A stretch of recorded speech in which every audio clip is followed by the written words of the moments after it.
It's the Jim and Terry Show, coming to you again from the Hobbit Hole Studio in Bob Cajun.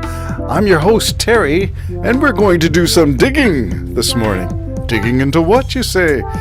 Digging into who, perhaps, is a better question, or where, or when, and perhaps, ultimately, why.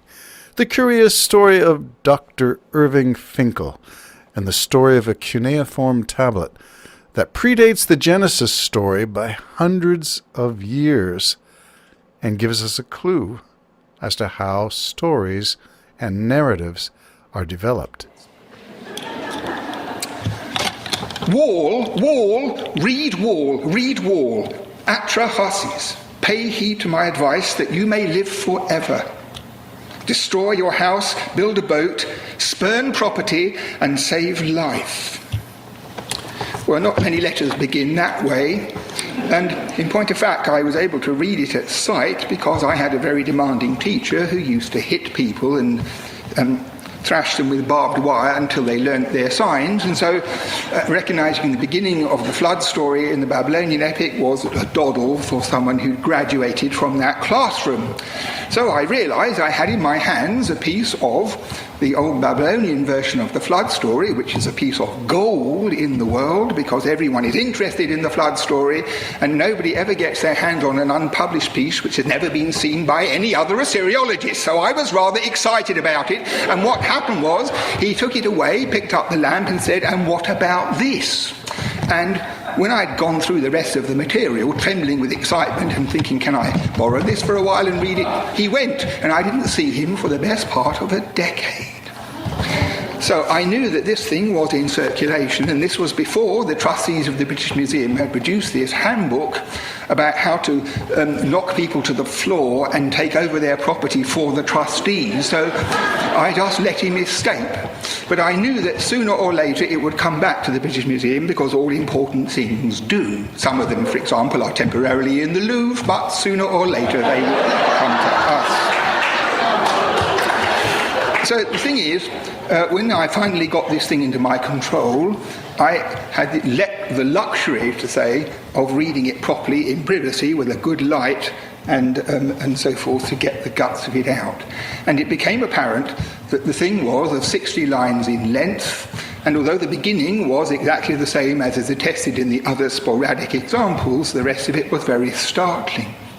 Now, knowledge of the flood itself on cuneiform tablets has been in the public domain since 1872, when George Smith, the character on the left, for the first time was a modern human being who read a piece of this dog biscuit kind of material from this barbaric background and discovered that he was reading Holy Writ, virtually, in this peculiar format. And the story goes in our department records, I'm sure it's true, that he dropped the tablet on the table in his anxiety and started to run around the room, holding his head and making funny squeaking noises, and eventually attempting to remove his clothing. And this has gone down in history as a laughable matter, but it's almost certain that what actually happened was he had an epileptic fit, because the impact of discovering for the first time that the text of Genesis, which everybody in 19th century London knew by heart, existed in this peculiar rival form. So George Smith, in 1872, discovered this for the first time. There was a huge furore about it, all sorts of discussion by all sorts of people. I'd just like to draw your attention to the image of Smith on your left. He has the broad, intelligent forehead, leadership kind of profile, fine beard, lucid, intelligent eyes, and so forth. There's always been this range of characteristics that the trustees have looked for in their Assyriological employees. So the thing is that when Smith published this, he wrote very lucidly about it and its implications for the biblical story, because it contained not only the approximate parallel, but a much more specific one. For example, the fact that when the flood was abated and things were quiet, a series of 3 birds was released, and only the third one came back. Didn't come back, so he knew that something had appeared above dry land, which is, of course, what Noah did in the more popular version of the story as celebrated in Hollywood, and the really good one, which you have to read in the original in Babylonian. And it goes on from there, the story as told by Irving Finkel, Dr. Irving Finkel, who is an Assyriologist from the Oriental Institute. And he's working with the Department of the Middle East in the British Museum. It's a speech given in 2015, a lecture series. And it's quite interesting because you have to take stuff, the material that you get when you are involved in archaeological digs, and you have to make sense of it in situ, where you find it, and in context, which is what else was around. What other civilizations existed at the same time? Where were they located? And did they have similar stories? As far as it is known, most Assyriologists and archaeologists would agree that the Babylonian version of the flood is the original story. It predates, at least as far as we know at this point, so I'm not going to say for sure. It predates, as far as we know, anything that we have in terms of a Hebrew collection of stories, as in the story in Genesis of the flood. It predates anything that we have in terms of papyrus or a printed version on some kind of malleable surface. This is a cuneiform tablet, which is using a stilo to emboss, to push into the clay. Anyway, it's quite exciting because the story of the ark is a story of shapes. The story of the ark in Genesis, the way it's envisioned now, is sort of like he used the word coffin, which is long, rectangular, with several stories. And the other text that was given in 1872 was describing something that was more, I think it was Persian, but I'm not sure. And the description was of a cube, equal sides, equal distance, height, width, depth. And that kind of thing led to a whole bunch of people in 1872 in London, England, to give an uproar saying, well, how could it possibly be something that would float? A cube won't float. It's not a stable structure in water. So that was poo-pooed as being an unreasonable description.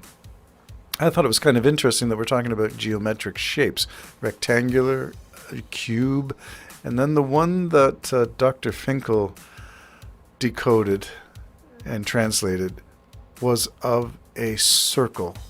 It was a standard boat that they use in reedy areas with a circular tub, and that's able to withstand a lot of currents, so it has no wake, no discernible bow, it just floats. Which is interesting because when you consider that there's supposed to be a flood, wouldn't it make sense that you'd want the most stable structure to endure the flood? Not to have a bow or a stern that would direct and steer, but that would float. And so this little project of his became an ambitious one. The measurements and all the materials are included in the cuneiform description, and it involves a circular structure which resembles a grandiose mammoth version of something that we call a coracle, which is a circular floating, what did you call it? Would it be a vessel, a boat? It depends on the size. Most of these things that I've seen are single or double person occupancy, but they're also used not only in the West Country and in Ireland and Scotland, but they're used in India, Vietnam, Iraq, and Tibet. So in terms of floating structures, this is a structure that people were familiar with if you lived by a large river. The reeds would be what you would use. It's made up of reedy material woven into rope strands covered with bitumen, and that's much the same as Noah's Ark, painted for waterproofing, and reinforced with beams. And the dimensions are pronounced in the document, and it just provides a possibility of things. Which came first? Well, the argument is that the cuneiform predates the papyri, the stuff that you found in the caves of Qumran or any other fragment that you can possibly find. And here is a story, 60 lines long, so it's the entire Genesis account.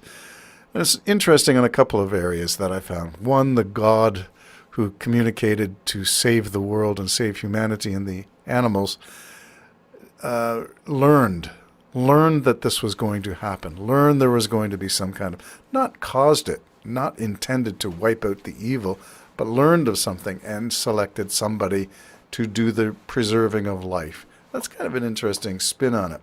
Speaking of spin, the boat being a circle you'd think would be spinning uncontrollably, but these crafts, although they can be spun, are relatively stable and directional in the water, so it's kind of an interesting take on it. Decks were also involved in this coracle, this huge round thing, and a hut on top to hold the family of those people who were going to survive this thing. There are a lot of similarities, but a lot of details that are identical, and I guess I would point to the 3 waves of birds. The last one did not come back, indicating land. And it's interesting that it wasn't Mount Ararat so much as the mountains in that region that the ark was supposed to land on. Not a specific mountain peak, but a range of area that was considered outside the civilized world that they knew at the time when the cuneiform tablet was first etched and the story recorded.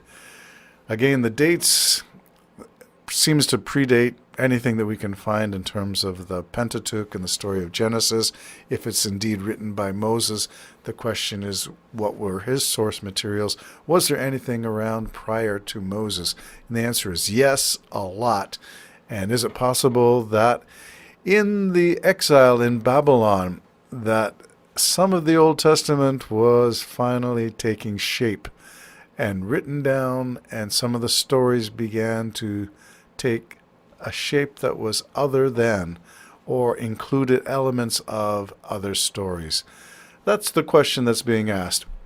And again, it has implications, because if you're of the literal interpretation of the Bible, you got to say, "Thus spake the Lord." And if you're an archaeologist, you're saying, "I don't know, let's do a little more digging." Take care now. Jim and Terry Show. Bye-bye for now.